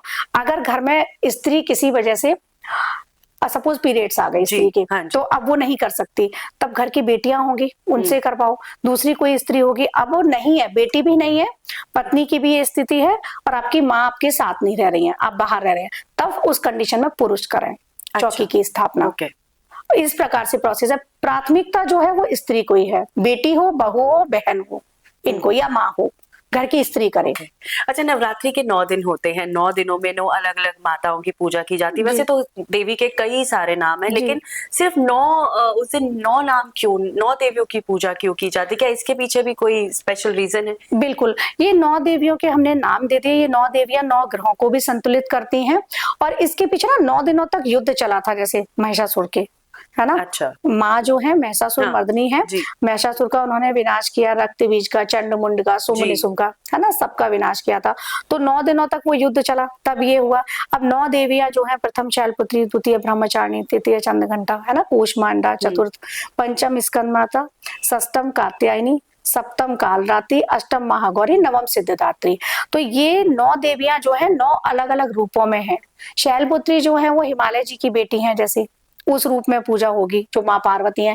बेसिकली तो सब माँ पार्वती के ही रूप है। ब्रह्मचारिणी रूप जो है वो एक तपस्या करती हुई है, ब्रह्मचारिणी। और चंद्रघंटा जो है, तो उनके मस्तक पर चंद्र विराजमान है, वो शिव की पत्नी, शिव की आराध्या। कूष्मांडा, अब स्कंद माता जो हो गई, तो स्कंद माता जो, स्कंद कौन है, कार्तिकेय जी का नाम है स्कंद, उनकी माँ। तो ये अलग अलग रूप है। अब हर दिन आपको हर माँ का ध्यान तो करना है। अगर किसी ग्रह के लिए कर रहे हैं, तो एक सपोज मेरा मान लीजिएगा मंगल बहुत परेशान कर रहा है, मैं स्कंद माता की पूजा करूंगी 9 दिन तक। अच्छा। डेली सबको ध्यान करूंगी, लेकिन पूजा स्कंद माता की करूंगी। सपोज मेरा राहु बहुत परेशान कर रहा है कुंडली में, तो मैं महागौरी स्वरूप की पूजा करूंगी। डेली वैसे पूजा तो करूंगी, लेकिन जो महागौरी स्वरूप है उसकी पूजा करूंगी, उनका करूंगी। तो इस प्रकार से ग्रहों की पूजा की जा सकती है। लेकिन जो कुछ भी नहीं कर सकता है, उसके लिए कहूंगी सिद्ध कुंज का स्तोत्र कर लो। सभी ग्रह नक्षत्रों को कंट्रोल करता है, सारी आपकी प्रॉब्लम्स को कंट्रोल करता है। ये सारी चीजें हैं। जैसे दुर्गा सप्तशती में भी सावधानियां होती हैं, वो भी मैं अपने व्यूअर्स के लिए बताना चाहूंगी। हम दुर्गा सप्तशती का बहुत से लोग पाठ करते हैं, तो उसमें सावधानियां रखनी होती हैं। दुर्गा सप्तशती में पहले तो यहाँ बताती हूँ, दुर्गा सप्तशती में 700 श्लोक हैं, 535 जो है वो श्लोक हैं, 108 जो है वो अर्ध श्लोक हैं, फिर उसमें ओवाच हैं, लगभग 57 ओवाच, इस तरीके से। तो वो 700 श्लोकों की ये की है पूरी दुर्गा सप्तशती, ब्रह्मांड की है ये। अब इसमें इति नहीं बोलना है आपको, उसमें आता है इति मार्केंड पुराण, ये मार्केंड पुराण से लिया गया है, तो इति आपको नहीं बोलना है। उसमें आएगा प्रथम अध्याय, जब समाप्त होते हैं तो अध्याय, तो अध्याय आपको नहीं बोलना है। उसमें आएगा वध, जैसे महिषासुर का वध या रक्तबीज का वध, वध लिखा हुआ आएगा, वध शब्द नहीं पढ़ना है। वहां पर आएगा समाप्त, ये 4 शब्द हैं जो आपको नहीं पढ़ने हैं। लास्ट में जैसे आ रहा है ना, इति मार्केंड पुराण, प्रथम अध्याय, समाप्ति, ये सब लिखा हुआ आएगा, तो सिर्फ आपको ओम तत्सत बोलना है, ओम तत्सत। क्योंकि अगर इति बोलेंगे लक्ष्मी हानि होगी, अच्छा। अध्याय बोलेंगे कुल, वध बोलेंगे आपके कुल का नाश होगा। तो इस तरह की चीजें हैं। समाप्त बोलने से आपकी जो संपदा है वो समाप्त होती है धीरे धीरे धीरे धीरे। तो ये सावधानियां हैं जिनको आप दुर्गा सप्तशती का पाठ, बहुत सारे लोग जैसे संस्कृत अच्छी है पढ़ लेते हैं, मैंने गाइड किया किसी को कि आप सप्तशती का पाठ करो, उनकी संस्कृत अच्छी है वो पढ़ रहे हैं, लेकिन उनको ये पता ही नहीं है हाँ, वो कि पूरा ये पाठ सावधानी रखनी जी। है पूरा। तो ये सावधानियां आपको रखनी ही रखनी है। और एक जैसे मैंने बताया ना संकल्प, तो जो भी पाठ आप कर रहे हो वो संकल्प में बता दो। सपोज आप सब श्लोक ही दुर्गा ही कर रहे हो, कुछ नहीं कर रहे, या शतनाम कर रहे हो, या दुर्गा जी के 32 नाम कर रहे हो, कुछ नहीं कर रहे, तो वो अपने उसमें बता दो, मेंशन कर दो। या आप 108 पाठ कर रहे हो या 9 पाठ कर रहे हो, जितने भी पाठ कर रहे हो वो मेंशन करो, तो आपको पूर्ण फल की प्राप्ति होती है। अब आपने एक सवाल स्टार्टिंग में पूछा था मंत्र गलत हो जाए, तो मंत्रों पे उच्चारण पे बहुत ध्यान देना है। हाँ जी। कि उच्चारण गलत ना हो, इससे बेटर आप हिंदी में पढ़ लो। या कुछ नाम जब बता देती हूँ यहाँ पे, जिसको मॉडर्न आजकल आप रील्स भी देखते होंगे जहाँ स्विच वर्ड बोला जाता है, मैं उसको कहूंगी हमारे वैदिक सूत्र। जी। तो उनको बताती हूँ। जैसे माँ के नाम है, आप सर्व मंगला बोलो, आप जगत जननी, सर्व मंगला जगत जननी आद्या दिव्य नेत्रा ललितांबिका श्री माता ललितांबिका। सिर्फ ये नाम आप माँ के ले लो, आपको कोई पाठ नहीं कर पा रहे हैं कुछ मत कीजिएगा। तो मतलब डेली हम ये नाम डेली ये जो नाम जप कर लो। अच्छा। जैसे नाम जप की बात की जाती है ना, ये अजपा जप होते हैं, इसमें काउंट नहीं होता और वो अंदर ही अंदर चलते रहते हैं आपके। हाथ जोड़े माता रानी हाथ के जोड़े आगे माँ और ये के, नाम ले। और ये नाम जो मैंने बताया ये आप लेते रहे। अब इतने भी नाम नहीं ले पा रहे हो तो मैं आपसे कहूंगी श्री माता ललितांबिका, श्री माता ललितांबिका। इसके पीछे रीजन है, जो ललिता सहस्त्र नाम है और त्रिपुर सुंदरी माँ है, राजराजेश्वरी है, कामेश्वरी है, सब कुछ देंगी आपको लाइफ में। और सिर्फ आपको क्या करना है, साधना की बात नहीं कर रही, सिर्फ नाम जप की बात कर रही हूँ। ललिता सहस्त्र नाम का पहला जो श्लोक है, सब लोग पढ़ते होंगे, उन्हें पता है, नहीं पढ़ते हैं तो गूगल करके देखना, श्री माता आता है पहले श्लोक में, पहला शब्द माँ का जो नाम है श्री अच्छा। माता। सबसे लास्ट में आता है ललितांबिका। तो हमने पहला ले लिया और आखिरी ले लिया, पूरा सहस्त्र नाम हो गया हमारा। श्री माता ललितांबिका करते रहो नाम जप, आप देखेंगे राजराजेश्वरी, कामेश्वरी, माँ कामाख्या है, आपको सब देंगी, सारी कामनाओं की पूर्ति करेंगी। सच्चे मनोभाव से इतना ही करते रहो। ये तो कहीं भी मेट्रो में जा रहे हैं, कैब में जा रहे हैं, अंदर ही अंदर चल रहा है श्री माता ललिता। तो शिवांगी जी, इन नवरात्रि के 9 दिनों में ऐसे कौन कौन से उपाय हैं या ऐसी कौन कौन सी चीजें हैं जो हमें जरूर करनी ही चाहिए? देखिए, जरूर करने वाली बात जो आप कह रहे हैं, तो कुछ तो हमें सबसे पहले स्त्री सम्मान पे आऊंगी वापस में। स्त्रियों का सम्मान करो, क्योंकि माँ की पूजा हम घर में कर रहे होते हैं और अक्सर मैंने देखा है स्त्री का सम्मान नहीं कर रहे हैं, तो स्त्रियों को सम्मान दो सबसे पहले आप। दूसरा, अपने घर की बेटियों को जितना दे सकते हैं, चाहे वो मेरी बेटी है, चाहे वो मेरी सासू माँ की बेटी है, मेरी ननद है ना, बेटियों को जितना कर सकते हो बेटियों के लिए करो। क्योंकि इससे माता रानी खुश होती है। स्त्री जाति के लिए आप कर रहे हैं ना, करने वाली चीजों में। दूसरा, घर में सात्विक वातावरण रखो। अगर क्रोध आ रहा है, क्योंकि इंसान है, गलत बात पर क्रोध आता है, किसी को बेवजह भी आता है, सबका अपना नेचर है, तो क्रोध शांत रखो उन दिनों हो सके। और अगर आप व्रत कर रहे हो या घर में माता रानी की चौकी स्थापित है तो अवॉइड करो। अगर कोई चाह भी रहा है, कई घरों में ऐसा देखा है कि एक बंदा बिल्कुल नॉर्मल है, दूसरा इतना ज्यादा एग्रेसिव है कि आप कब तक बचोगे उससे। तो कोशिश करो कि बचाव करो। अच्छा। शांत रहो, क्रोध ना हो, क्योंकि जहां क्रोध होता है, जहां क्लेश होती है, वहां मां रुकती नहीं है। माँ को वो सब नहीं पसंद है, और लक्ष्मी भी नहीं आती है उस घर में जहां पर ये सब होता है। तो ये आपको नहीं करना है। अच्छा, बहुत से घरों में जैसे आजकल का लाइफ स्टाइल है, कोई नॉनवेज ले रहा है या एग ले रहा है, वो उसकी लाइफ स्टाइल है, लेकिन इन दिनों 9 दिनों के लिए आप ये सब तो बंद करेंगे, लहसुन प्याज भी बंद करो, सिर्फ 9 दिनों के लिए। आप अल्कोहल लेते हैं, 9 दिन के लिए बंद करो। बहुत से लोगों के, ये इसलिए यहाँ बोल रही हूँ, बहुत से लोगों का तर्क होता है कि बियर में अल्कोहल नहीं है, कि जौ का पानी है। मेरे पास ऐसे आते हैं भक्तगण कि वो ले सकते हैं क्या व्रत, तो मैं ये कहूंगी कि 9 दिन के लिए रोक दो। मैं तुम्हें जीवन भर रोकने को नहीं कह रही, वो तुम्हारी स्वेच्छा है कि तुम रोको या ना रोको, लेकिन 9 दिन मत लो जी। तो ये सावधानियां हैं, क्योंकि ये क्या है, सब आसुरी शक्तियां हैं। सारे महिषासुर, रक्त बीज, धूम्रलोचन हमारे ही अंदर है। अहंकार रूपी रक्त बीज हमारे अंदर है, अहंकार का त्याग करो। धूम्रलोचन हमारी आंखों पे ना जो इल्यूजन आता है कि ये सही है ये गलत है, या कई बार हम ना सही इंसान को भी गलत समझते हैं, तो धूम्रलोचन भी हमारी आंखों के सामने है, उसे हटाओ। रक्त बीज भी हमारे अंदर है, हमारे अंदर हम ब्लड जो चल रहा है और उसी ब्लड में हम गलत चीजें खा रहे हैं, वो जा रहे हैं ना सेल्स में हमारे। तो हमारे को सात्विक रहने के लिए क्यों कहा जाता है? क्योंकि ये राक्षसों का जो माने मर्दन किया है, उनका विनाश किया है। पहले अपने अंदर के जो राक्षस है सब हमारे ही अंदर है। कलयुग में कहा गया है इंसान के अंदर ही राक्षस होंगे, इंसान के अंदर ही देवता होंगे। तो उनका आप विनाश करो, उनको हटाओ, उन विकारों को हटाओ। तो ये तो है जो आपको करने वाली चीजें। अब नहीं करना है, किसी को आप शब्द मत बोलो। कई बार होता है बहुत सारे पड़ोसी ही ऐसे होते हैं जो बेवजह आपसे झगड़ रहे होते हैं, या ऑफिस में ही ऐसे लोग होते हैं जो बेवजह आपसे कुछ ना कुछ। तो आप कोशिश करो कि अवॉइड करो इन सारी चीजों को। मुश्किल होता है, कोई अगर सामने बहुत ही बदतमीज इंसान है तो मुश्किल होता है, लेकिन फिर भी अवॉइड करो। और यहाँ मैं एक सूत्र देती हूँ, अगर कोई सामने से आपको गलत बोल रहा है, ओम तत्सत बोलो और निकल जाओ। सीरियसली बता रही हूँ, ओम तत्सत बोलो। ऋग्वेद में है इसका उल्लेख, ओम तत्सत बोलो और निकल जाओ। आप कूल खुद हो जाओगे। अच्छा, कोई आपको बहुत ज्यादा गुस्सा दिला रहा है और या आपको बहुत उल्टा बोल रहा है, ओम तत्सत और हंसो, हंस के बोलो। तो आप खुद भी देखोगे, खुद को हंसी आएगी, सामने वाले को तो और गुस्सा आएगा कि ये हंस रहा है। लेकिन ओम तत्सत बोलो और वहां से निकल जाओ। तो मतलब ये अपना गुस्सा कंट्रोल करने का अपना भी गुस्सा एक कंट्रोल करने का। हाँ, ओम तत्सत करो। मैं बहुत सारे लोगों को अपनी मेडिटेशन क्लास में कराती हूँ और वो कर भी रहे हैं। ओम तत्सत बोलो और निकल जाओ, क्योंकि नवरात्रि में हमें किसी से नहीं झगड़ा करना है। मुझे वैसे सब भी आम जिंदगी में भी नहीं करना, आम जिंदगी में भी नहीं करना चाहिए, और ये कभी अच्छा तो होता ही नहीं है, इम्पैक्ट खराब ही आते हैं। लेकिन उन दिनों में आप सात्विक हो तो अपनी एनर्जी को सात्विक रखो, अपने घर के वातावरण को सात्विक रखो। जब सात्विक वातावरण होगा ना, एक घर में जहाँ पूजा हो रही है, जहाँ माता रानी है, वो साक्षात रूप में पृथ्वी पर होती है ना, उनकी ऊर्जा, तो वो ऊर्जा को महसूस करो। तो आपको ना करने वाली बातों में मैंने बताया कि कोई सामने से भी आ रहा है ना, तो आपको अवॉइड करना है, ये सारी चीजें नहीं करनी है। अच्छा, नवरात्रि में कन्या पूजन का बहुत महत्व होता है, तो किस तरह से कन्या पूजन की जाए? क्या इसका भी एक कोई तरीका होता है? जी, कन्या पूजन के लिए बताऊंगी। कन्या पूजन सभी करते हैं, लेकिन यहाँ बताती हूँ, माँ जो बाला सुंदरी रूप में है, त्रिपुर सुंदरी माँ का रूप है बाला सुंदरी, तो बाला सुंदरी रूप में होती है ये कन्याएं जो होती हैं, तो उनकी पूजा की जाती है। 9 साल तक की पूजा, कन्या का पूजन का विधान है।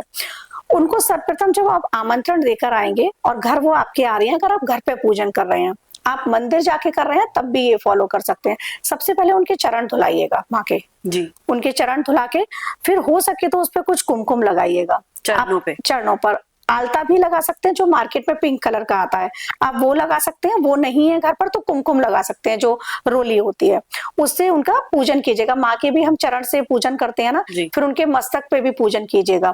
रोली लगाइएगा, अक्षत लगाइएगा, उनको बिठाइएगा आसन पर, भोजन कराइएगा। लेकिन कई बार क्या ज्यादातर होता है कि कन्याएं हमारे घर आते आते 3-4 घरों से उनका पेट अच्छे से भर चुका होता है, तो वो खाना नहीं भी खाना चाहती हैं। तो ये मेरा ऐसा मानना है कि आप उनका पूजन करो, उसके बाद जो वो पसंद करते हैं वो चीज उनको लाके दे दो।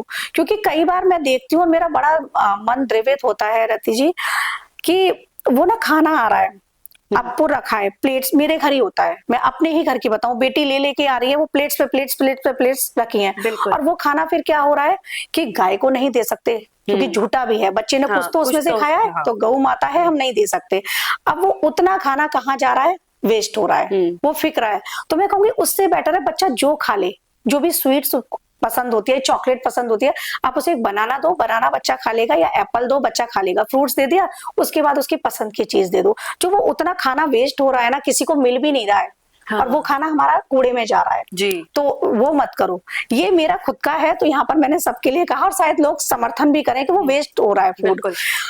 इस प्रकार से पूजन करके ना उनको गिफ्ट भी दिया जाता है। अगर आपके घर कन्या है, जैसे आपकी डॉटर है, मेरी डॉटर है, तो कोशिश करो जिनकी बेटियां हैं उनसे कुछ एजुकेशन का सामान दिलवाओ, क्योंकि वो अभी आगे, बहुत आगे तक उनको विद्या ही ग्रहण करनी है। अच्छा, विद्या जैसे हम स्केच पेन हो गए, कलरफुल पेन हो गए, या पेंसिल्स हो गई, इरेजर हो गई, तो लाके दो अपने बच्चे को और उनके हाथ से दिलवाओ। और आप जैसे आपका फील्ड है, आपका फील्ड मीडिया का है, वोकल है सारा, मेरा वोकल है सारा, तो हमें क्या करना चाहिए, बच्चे के लिए जो बच्चा पसंद करता है, सपोज चॉकलेट हो गई, सपोज उसके कोई फेवरेट बिस्किट हो गई, तो ये वोकल है, बच्चा खाएगा, उससे ना वो कहीं ना कहीं बहुत खुश होगा। तो हम लोगों को ऐसी चीजें देनी चाहिए। जैसे अब बाहर से बच्चे आते हैं, हम बाहर से कन्या, हम नहीं जानते उनकी पसंद नापसंद क्या है, तो मुझे लगता है चॉकलेट एक ऐसी चीज होती है जो हर बच्चे को पसंद है। बिल्कुल, चॉकलेट अभी तो सीजन चेंज हो गया है, तो हम आइसक्रीम भी दे सकते हैं, फ्रूटीज दे सकते हैं ना, सबको पसंद होती है।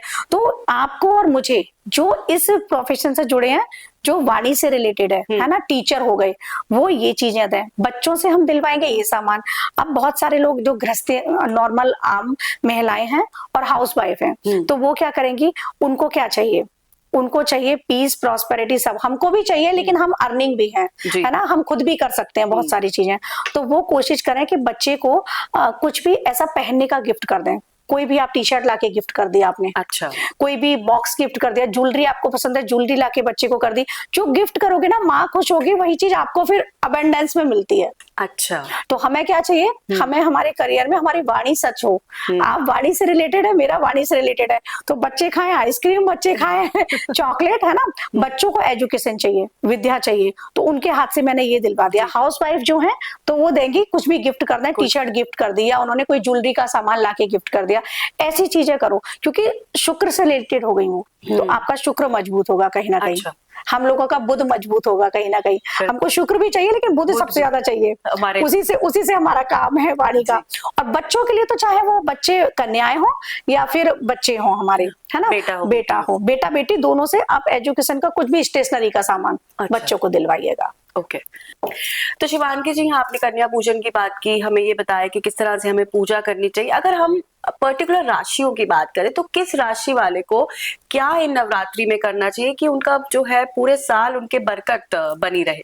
बिल्कुल, काल चक्र की प्रथम राशि मेष राशि से शुरू करते हैं। मेष राशि के जातकों के लिए इस साल एक तो सूर्य भगवान को जल देना ही देना है, अच्छा, पूरे साल। और नवरात्रि की बात करूं तो नवरात्रि में उनको सुंदरकांड का पाठ करना है, 9 दिनों तक वो सुंदरकांड का पाठ करें, संकल्प लेकर करें। तो जो भी उनको शनि की 7.5 के दुष्प्रभाव देखने को मिल रहे हैं वो नहीं मिलेंगे, उनकी लाइफ में जो भी ऑब्स्टिकल आ रहे हैं वो नहीं आएंगे। अब बात करते हैं हम काल चक्र की दूसरी राशि वृषभ राशि के जातकों के लिए। तो वृषभ राशि के जातकों के लिए पूरी साल आपको पूर्णिमा का फास्ट रखना है, और वैसे लाइफ टाइम रखें तो भी बहुत अच्छा रहेगा, क्योंकि चंद्रमा के लिए आपके लिए ये बहुत अच्छा है। अगर बात करूं नवरात्रि की, तो यहाँ पर आपके लिए विशेष उपाय है, आप शिवालय जाएंगे, 9 दिन तक शिव जी पर जल अर्पित करेंगे। जल अर्पित करने के बाद वहीं पर बैठकर आप विष्णु सहस्त्रनाम का पाठ कर सकते हैं, तो बहुत अच्छा है, लेकिन ये बड़ा है, अगर आप नहीं कर पाएंगे तो विष्णु सहस्त्रनाम के बराबर ही एक श्लोक है जो शिव महापुराण में है, मैं बताती हूँ। राम रामेति रामेति रमे रामे मनोरमे सहस्त्रनाम तत्तुल्यम राम नाम वरानने। इस श्लोक का आप वहां पर बैठकर चैंट कर लीजिएगा। 108 बार ना कर पाए तो 11 टाइम कर लें, ये आपके लिए बहुत विशेष फलदायी होगा। अब बात करते हैं काल चक्र की तीसरी राशि मिथुन राशि के जातकों के लिए। तो मिथुन राशि के जातकों के लिए गायों को हरा चारा देना आजीवन बहुत अच्छा रहता है, आप देते रहें, लाइफ टाइम फॉलो करें। लेकिन 9 दिनों में आप क्या करेंगे, आप जाएंगे माता रानी के मंदिर और वहां जाकर बैठकर सर्व मंगल मांगल्ये शिवे सर्वार्थ साधिके शरण्ये त्र्यंबके गौरी नारायणी नमस्तुते, ये श्लोक आप बोलेंगे। और ये श्लोक अगर नहीं बोल पाए तो श्री माता ललितांबिका बोल दें, और फिर उनको मीठा पान अर्पित करेंगे माँ के लिए। अगर आपके आसपास आपको मीठा पान नहीं मिल पा रहा है तो घर में ही मिश्री रखेंगे, लौंग रखेंगे, इलायची रखेंगे और साबुत सुपारी रखेंगे, मीठा पान बना लेंगे घर पर ही और आप अर्पित करके आएंगे।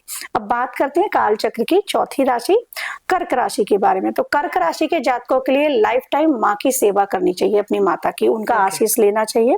और चंद्रमा का भी मून लाइट में टाइम थोड़ा स्पेंड करना चाहिए। चांदी का कड़ा पहन के रखें, ये लाइफ टाइम के लिए रेमेडीज है।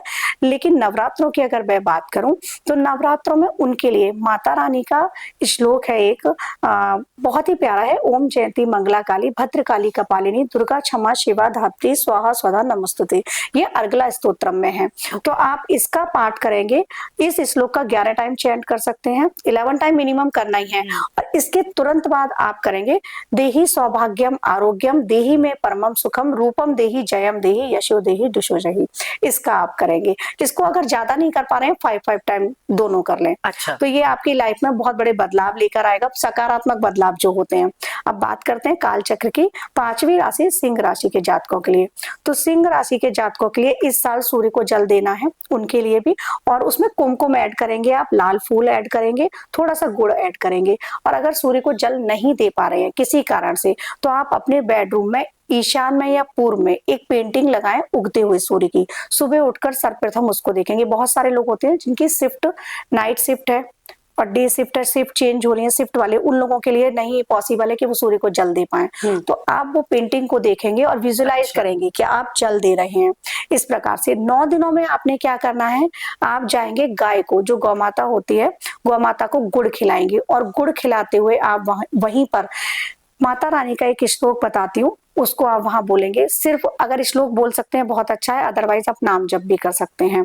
आप श्लोक जो है वो है दुर्गा दुर्गत शमनी दुर्ग पद निवारिणी, सिर्फ इतना आप बोल दीजिएगा, पूरा नहीं बोल पा रहे हैं। साथ ही अगर पूरा बोल सकते हैं, ये श्लोक नहीं है, ये पूरे 32 नाम है माँ के, अगर आप इतना नहीं बोल पा रहे हैं 32 नाम, तब आप वहां पर खड़े होकर सिर्फ दुर्गा दुर्गम दुर्गा दुर्गम 3 बार ऐसे बोलेंगे, दुर्गा दुर्गम, उसके बाद बोलेंगे आप जयंती मंगला। अच्छा, सिर्फ इतना। ओके। जो जयंती मंगला मैंने वहां बताया, ये माँ के नाम है, आप नाम जप ले सकते हैं।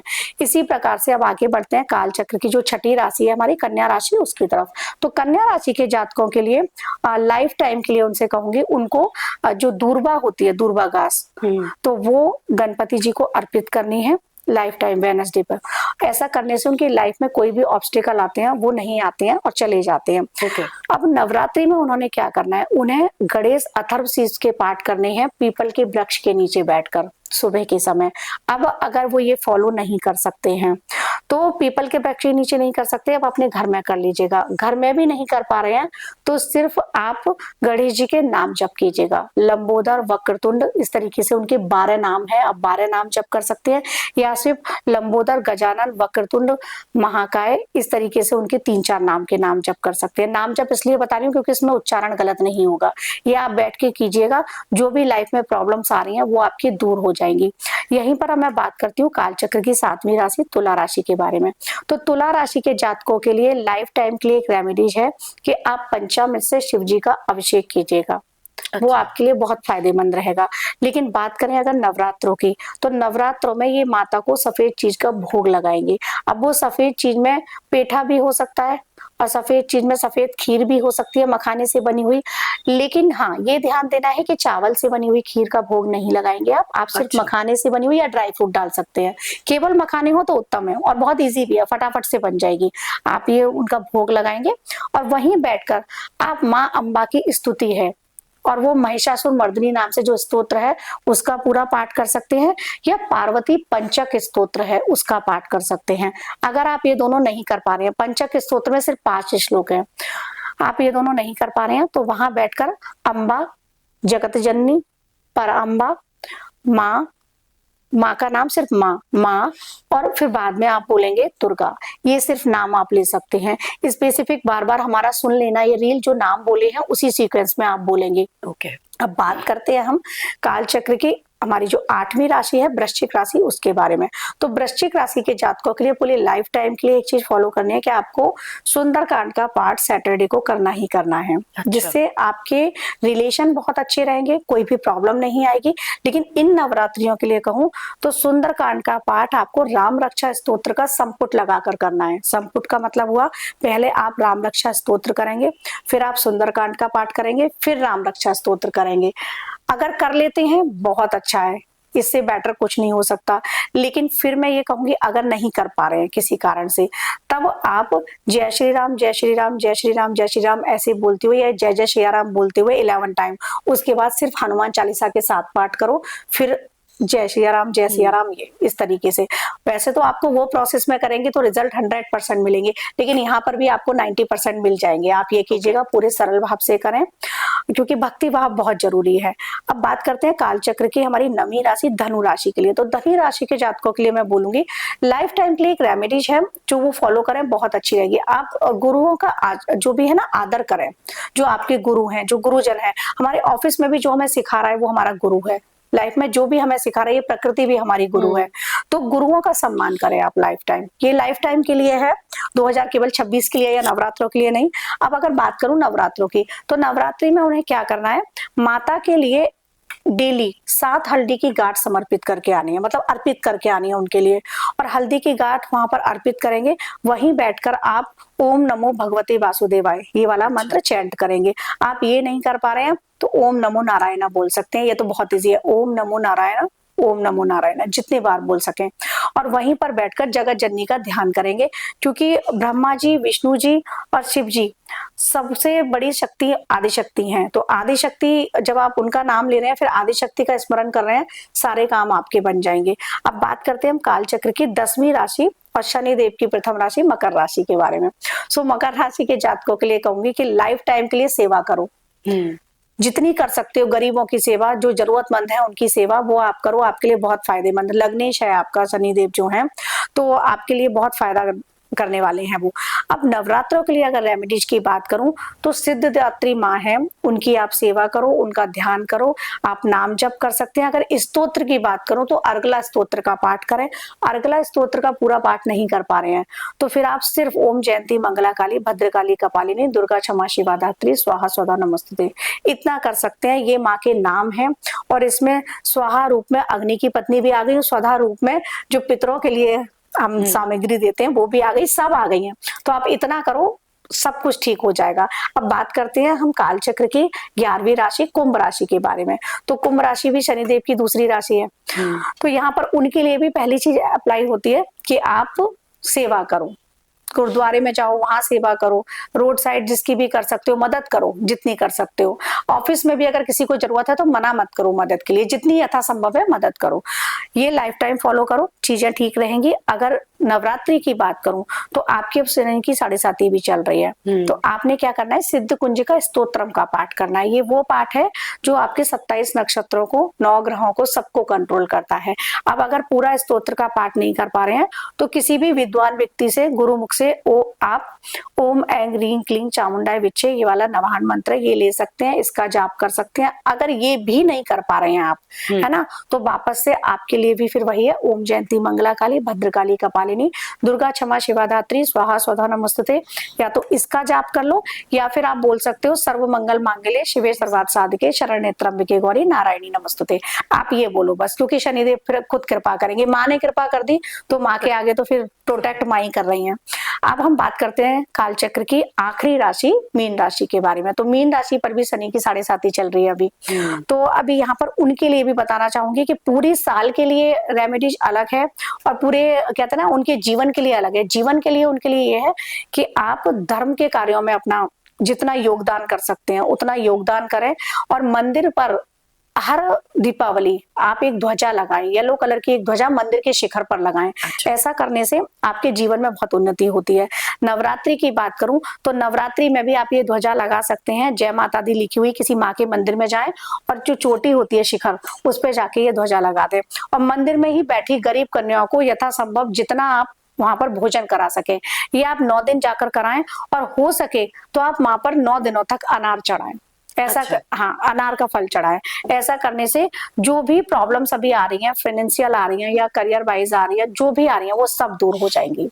तो शिवांगी जी, जो राशि आपने बताई, जो उपाय बताए हैं, ये हमारी नाम की राशियों से हैं। जी ठीक है। तो जो हमारी कुंडली में राशि है वैसे तो आप उनसे कर सकते हैं ये उपाय, लेकिन ये उपाय राशियों के हिसाब से बताएं तो आपके नाम के हिसाब से भी हो गए। वैसे तो आपको चार्ट देखकर ही करने हैं। ओके, तो बेसिकली हमारे जिस नाम से उसके राशि के हिसाब से ये सारे के सारे उपाय हैं। ठीक है। तो अब एक सवाल और उठता है कि जहां हम पूजा पाठ की बात कर रहे हैं नवरात्रि में, वहां एक दूसरा पहलू अगर हम देखें तो तंत्र मंत्र का एक पहलू होता है। बहुत लोग इस चीज को मानते हैं कि नवरात्रि के दिनों में ये तंत्र विद्या का बहुत ज्यादा उपयोग किया जाता है। तो इसका क्या नुकसान होता है, और अगर किसी के ऊपर ये किया जाता है तो कैसे बचे वो? बिल्कुल, एक तो ये है रति जी भ्रांति। तंत्र जो है ना वो एक सिस्टम है। शिव जी ने जो बताया था तंत्र सिस्टम, वो ये नहीं है जो लोग करते हैं। ये लोग जो करते हैं ये करते हैं एंटिटीज के थ्रू। ब्रह्म राक्षस हो गया, है ना, पिशाचनी हो गई, और वहां नाम जोड़ते हैं वो। ये पहले मैं व्यूअर्स को क्लियर करना चाहती हूँ, नाम जोड़ते हैं वो शिव जी का, के माता का, कि मुझ पे माता आती है, कि मुझ पे शिव जी आते हैं। तुम में इतनी सामर्थ है कि उनको अपने अंदर ला सको। जो जगत जननी है वो तुम्हारे अंदर आ जाएंगी। सामर्थ है? नहीं है, किसी में नहीं है सामर्थ। दावा दे रही हूँ, मेरे सामने आए बताए कि माता आती है। आप उस एनर्जी को फील कर सकते हो, आप अपने अंदर माँ की कृपा ले सकते हो। लेकिन माता कैसे सिद्ध हो जाएंगी? बहुत से लोग बोलते हैं माता को सिद्ध कर लिया है। तो स्वयं सिद्ध है, जिनको ब्रह्मा विष्णु उनके नीचे हैं, ब्रह्मा विष्णु महेश इनके नीचे हो, उनको तुमने सिद्ध कर लिया है। मतलब ये चीज सोच के बड़ा अचंभा लगता है मुझे। लेकिन खैर, जो ये क्रियाएं होती हैं, गंदी क्रियाएं होती हैं, इनसे बचने के लिए, सबके लिए एक चीज है, माता के 9 दिनों में आप देवी कवच का पाठ करो। अभिमंत्रित जल, जैसे मैं बता रही थी ना, कि जल को अपने सामने रखो और आप संकल्प ले लो कि 108 पाठ करूंगा। तो डेली के आपके पाठ हुए वो 12, लेकिन 12 नहीं करने हैं, काउंटिंग 12 की नहीं रखनी है। अब इसका दशांश भी ले लो, क्योंकि हवन नहीं होगा इसका, तो दशांश का मतलब हो गया 11 पाठ और काउंट हो गए। तो 11 पार्ट और काउंट होने पर टोटल हो गया 119। अब इसको डिवाइड कर लो आप 9 दिनों में, और अच्छा। डेली इसको पाठ करो। किसी दिन आपने 11 कर लिए, किसी दिन 15 कर लिए, क्योंकि सहूलियत से कर लो, लेकिन हमें 9 दिनों में 119 पाठ करने हैं। और वो जल अभिमंत्रित जो डेली कर रहे हो, जो प्रभावित व्यक्ति है, उसको पिलाना शुरू कर दो। अच्छा। उसको पिलाओ, वहीं पर बैठकर देवी की जो आप हवन कुंड में, जिसको अलग अलग जगह अलग अलग बोला जाता है, जैसे मैं अग्यारी बोलती हूँ, जो हम करते हैं गाय के उपले पर या उस पर, तो वो उसकी जो राख होती है उसका, उसके तिलक करना भी स्टार्ट कर दो। जो प्रभावित व्यक्ति है, थोड़ा तिलक करो थर्ड आई पर, जैसे मेरे यहाँ लगा हुआ है थर्ड आई पर, यहाँ करो विशुद्धि पर और हार्ट चक्रा पर, उसके डेली लगाना स्टार्ट करो। ओके। और ये कोई पर्टिकुलर टाइम है या ये टाइम जब आप पूजा करके उठें तुरंत अच्छा, करना है आपको। सुबह के वक्त? हाँ, सुबह के वक्त कर रहे हैं, मैं कहूंगी सुबह शाम दोनों टाइम भी कर सकते हो आप। संध्या जो होती है हमारे यहाँ, त्रिकाल संध्या बताई है, तो जो त्रिकाल संध्या में शाम का टाइम हो गया, तो उस टाइम आप कर सकते हो। त्रिकाल संध्या में जो सुबह का टाइम हो गया, उस समय कर सकते हो। त्रिकाल संध्या में दोपहर का भी टाइम होता है, जो 11:50 का होता है, तो उस समय आप रहने दो। वो इसलिए कह रही हूँ कि अगर आपको वो टाइम निकल गया तो फिर पितरों का समय शुरू हो जाता है, तो दोपहर वाले समय मत करो, बस सिर्फ सुबह और शाम वाले समय आप कर सकते हो। अच्छा। ये रेमेडीज करने से प्रभावित व्यक्ति बिल्कुल ठीक हो जाएगा, कहीं कुछ भी करने की जरूरत नहीं है, लेकिन पूर्ण विश्वास रखने की जरूरत है बस। अच्छा शिवानगी जी, बड़ी सारी मतलब लोगों को प्रॉब्लम्स होती है, किसी की शादी नहीं हो रही होती है, किसी के बच्चे नहीं हो रहे होते हैं, शादी हो गई है लेकिन शादी में दिक्कतें बहुत ज्यादा आ रही होती हैं, या अगर हम बात करें कि करियर को लेके, जॉब्स को लेके बहुत सारे इश्यूज हो रहे होते हैं, तो ये सारी चीजों का क्या कोई एक उपाय है, जनरल उपाय, जो इस नवरात्रि में किया जा सके? बिल्कुल, यहाँ पर सप्तशती तो है ही कि हम नवचंडी पाठ कर सकते हैं, सतचंडी पाठ कर सकते हैं, लघचंडी कर सकते हैं, लेकिन वो बड़े प्रोसेस हो गए। हाँ। उतना आदमी नहीं कर पा रहा। नवचंडी भी 9 चंडी पाठ हो गए, डेली एक पाठ हो गया सप्तशती का। तो उसमें लिखा हुआ है, पीछे है सिद्ध कुंजिका स्तोत्रम, जिसके बारे में स्वयं शिव जी जो है उन्होंने माता पार्वती को वो बताया है। तो वो एक ऐसी ब्रह्मांड की है कि गुप्त द्वार खोलती है सारे। अच्छा। सिद्ध कुंजिका स्तोत्रम बहुत पावरफुल है। किसी गुरु से गाइडेंस ले लें, अगर आपको समझ में नहीं आ रहा है, आपके आसपास बहुत विद्वान लोग होंगे जो हमारा देख रहे हैं, उनसे पूछ लें पहले एक बार। पंडित जी, हाँ, पूछ लें, उनसे गाइडेंस ले लें, फिर करें। तो सिद्ध कुंजिका स्तोत्रम ऐसा है कि इसको संपुटित करके, संपुटित वही मंत्र हो गए, आप मंत्र से संपुटित करके कर सकते हैं, बीज मंत्रों से संपुटित करके कर सकते हैं, या नहीं समझ में आ रहा है तो आप नॉर्मल पढ़ेंगे, क्योंकि उसमें लिखा हुआ है ना कवचम, ना अर्गला स्तोत्रम, ना कीलकम, ना रहस्यकम, ना सूक्तम, कुंजिका पाठ मात्रेण दुर्गा पाठ फलम लभेत। केवल कुंजिका पाठ से ही पूरे दुर्गा पाठ का फल मिलता है। अच्छा। उसमें सारे हमारे जो मूलाधार से हमारे सहस्त्रार तक के बीज मंत्र भी है। अम कम चम टम तम पम यम शम वीम दुम वीम हम छम, है ना, धिजाग्रम धिजाग्रम त्रोट्य त्रोट्य दीप्तम कुरु कुरु स्वाहा। मतलब जो भी मेरे अंदर विकार है, जो भी मेरे अंदर हमारी ईड़ा पिंगला सुषमना जो है ना, सुषमना सीधी जागृत हो जाती है, ये समझो अगर प्रोसेस में कर लिया। अच्छा। ये जो बीज मंत्र है, तो ये आपने कर लिए ना, आपको सारी जो भी मनोकामना है वो मनोकामना पूर्ण होती है। जो भी परेशानी है, ये ऐसी चीजें हैं जो मैंने करवाई हैं। मतलब 14 साल से किसी के बेबी नहीं था, उनके बेबी हुआ, IVF फेल हो गए थे, सिर्फ शुद्ध कुंजिका का अनुष्ठान। और रति जी, मैंने नहीं किया, या मैंने ये नहीं कहा किसी पंडित जी से कराओ, उनसे खुद कहा, गाइड किया मैंने कि आप खुद बैठ के करो। तो ये सिद्ध कुंजिका स्तोत्र बहुत पावरफुल है और सब कुछ प्रदान करता है, ये ऐसा है। तो फिर से आपसे यही पूछूंगी, क्या इसे सुना भी जा सकता है? बिल्कुल, जो लोग बिजी हैं, और मैं कहूंगी इसे डेली सुनना स्टार्ट करो। अच्छा। आप, जैसे मैं ध्यान की बात कर रही थी, 5 मिनट 10 मिनट बैठ जाइएगा, सुनिएगा।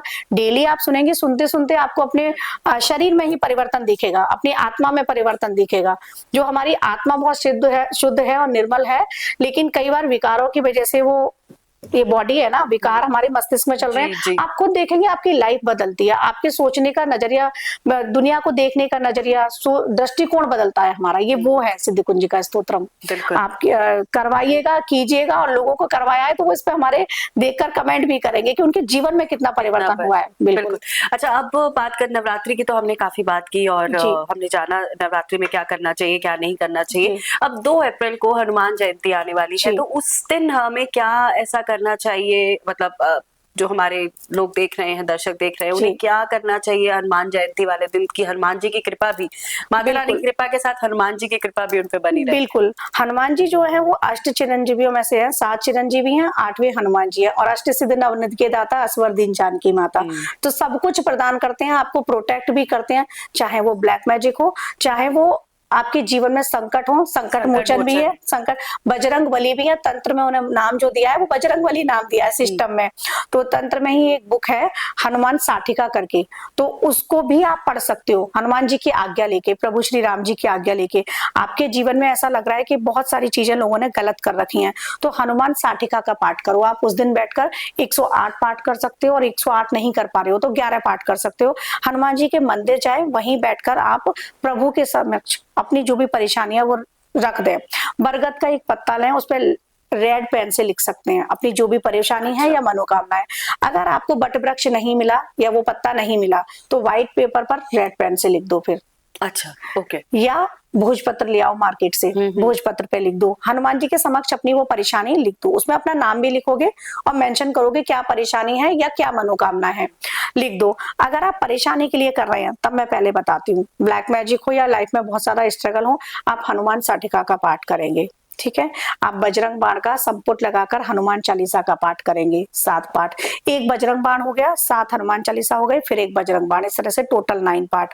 अब आपको अपनी करनी है मनोकामना पूर्ति, तब आप वहां बैठकर संकट मोचन हनुमान जी का पाठ करेंगे, सुंदरकांड का पाठ करेंगे, और इतना सब कुछ नहीं कर पा रहे हैं, सिर्फ हनुमान चालीसा पढ़ेंगे 7 बार। तो क्या हनुमान चालीसा जो 7 बार पाठ कर कोई, हाँ। उसमें लिखा है ना छोटे ही बंद महासुख हुई, तो 7 बार वो पाठ कर लो बैठकर वहां। तो हनुमान चालीसा का पाठ हर रोज करना चाहिए, हर किसी को करना चाहिए, और कितनी बार करना चाहिए? बिल्कुल करना चाहिए, 7 बार करो। अच्छा। अब 7 बार अगर आप एक ही आसन पर बैठकर नहीं कर पा रहे हो, सपोज जल्दी है ऑफिस से, तो इसको डिवाइड करके कर लो। एक बार 2 बार कर लिया, फिर 2 बार या 4 बार कर लिया, मतलब ये डिवाइड कर लो। वैसे तो एक ही आसन पे करना है, फटाफट से होता है जब आपको याद हो जाता है ना। लेकिन अगर नहीं कर पा रहे हो, या फिर आप ये भी कर सकते हो, बहुत बिजी शेड्यूल है, आप एक बार आसन पर बैठकर करो, 6 बार सुन लो। अच्छा, हाँ, ओके। तो एक बार अपनी वाणी से किया, और वाणी से किया, और वाणी से किया, और जब आपको याद हो जाए तब आप बैठे बैठे कहीं भी कर लो। मैं तो फिर समयाचार विधि की बात करती हूँ। आपकी सांसों में चल रहा है, जैसे सांसों के माध्यम से हनुमान चालीसा करो, जो करेंगे महसूस करेंगे, जैसे जय हनुमान ज्ञान गुण सागर, सांस आपने ली, ब्रीद इन, अब ब्रीद आउट करिए, जय कपीसति हो लोक उजागर, रामदूत अतुलित बलधामा, अंजनी पुत्र पवन सुत नामा। सांस लो, सांस छोड़ो, सांस लो, सांस छोड़ो, और एक एक इस तरह से चौपाई करते जाओ, महसूस करेंगे आप ऊर्जा को। इस प्रोसेस में करो, ये अलग प्रोसेस है और बहुत आनंद देता है। तो thank you so much Shivangi ji, आज बहुत अच्छा लगा, बहुत कुछ मतलब जानकारी आपसे मिली। अभी तक नहीं पता था नवरात्रि में किस तरह से पूजा करनी चाहिए, कैसे, क्या उसका सही तरीका है, कौन सा पाठ करें, लेकिन आज आपने वो सारी की सारी क्लैरिटी दे दी है।